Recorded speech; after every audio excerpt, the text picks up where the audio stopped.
আপনি কি জানেন গরমের সময় যে আমরা গরম অনুভব করি তা কিন্তু অনেকটা আমাদের পরিধেয় কাপড়ের উপরও নির্ভর করে, আর এটা নির্ভর করে কাপড়ের রঙের উপর। এখন প্রশ্ন হচ্ছে, কোন রঙের কাপড় পরলে গরম কম লাগে? এর পেছনে রয়েছে বিজ্ঞান। চলুন ভিডিওতে জেনে নেই বিজ্ঞান কি বলছে। সূর্যের আলোতে থাকে নানা রং ও তাপ শক্তি।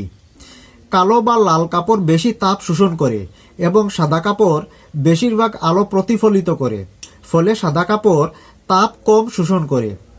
এখন কথা হচ্ছে, কালো কাপড় কেন বেশি গরম হয়? কালো রং আলোকে প্রতিফলিত না করে প্রায় সব আলো শোষণ করে নেয়, ফলে কাপড় ও শরীর দ্রুত গরম হয়ে যায়।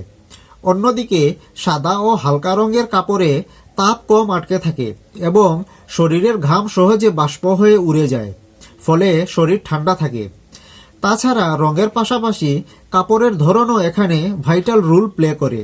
সেটা হচ্ছে, গরমে সুতি ও লিনেন কাপড় আরামদায়ক, কিন্তু সিনথেটিক বা পলিস্টার বা নাইলন জাতীয় কাপড়গুলো তাপ আটকে রাখে। আর হয়তো এ কারণেই মরুভূমির মানুষ, কৃষক ও গরম দেশের মানুষ সাদা বা হালকা রঙের কাপড় পরতে পছন্দ করে।